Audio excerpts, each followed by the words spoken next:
Philippine eagle sa Philippine hawk eagle, okay? Kasi alam niyo po, yung mga Philippine eagle, their wingspan reaches 7 to 8 feet. O, ganun po kahaba. Pero pansin niyo naman kung ito si Kapitan, napakaliit lang, right? But because of their facial feature, because of their color, madalas, pag lumilipad po sila, Kapitan, in the Philippine forest, napagkakamalan po silang mga Philippine eagle, okay? Now, since our topic is about bird diet, kung napapansin nyo, may kinakain si Kapitan. And what they eat are actually meat. No, karne. It could be rabbit, it could be snakes, lizards, fish, or even the small birds. So, yan po yung kinakain nila or hinahunt nila in the wild. Now, since they eat meat, ang tawag po natin sa kanila ay raptors. These are birds that eat meat are called raptors. Tapos yung kinakain naman po ng mga raptors, we call them prey. So remember the terms, raptors and prey. Very good. Let's give a round of applause naman kay Kapitan, our Philippine hawk eagle. Now I mentioned about raptors. Upo po tayo. Please take your seat. Please take your seat.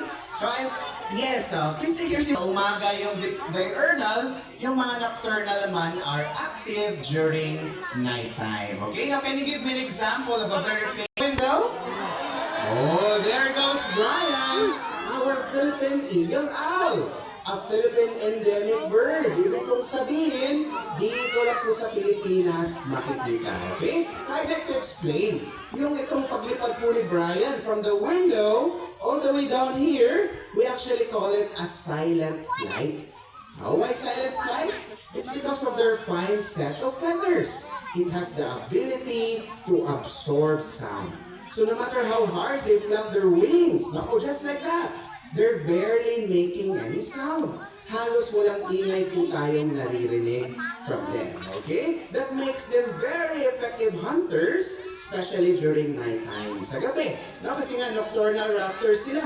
Hindi alam ng mga prey nila, nasa likuran na pala yung mga owls, alright? Technician, I see Noah, a common grass owl.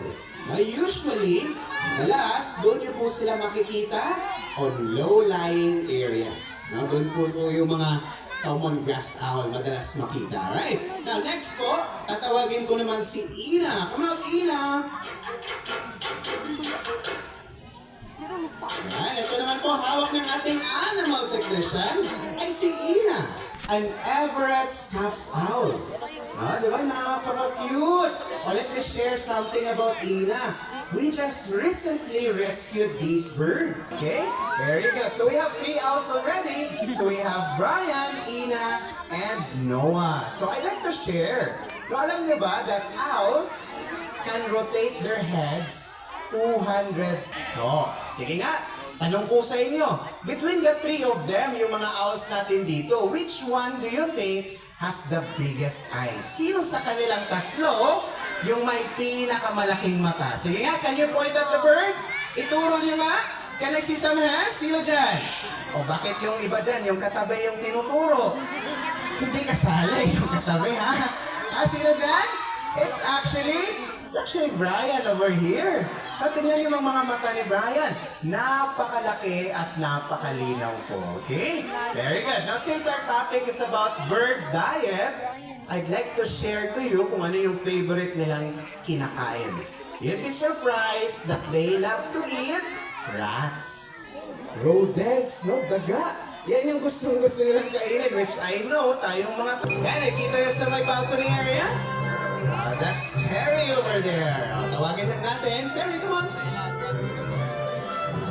Para mas makita niyo po ng malapitan. Tatawagin lang po ng ating animal technician. Ito si Terry. Come on, Terry. Ayun, umalis. Well, anyway, we're going to retrieve Terry in a while. When waiting, I'd like to share a bit about Terry. Si Terry po ay isang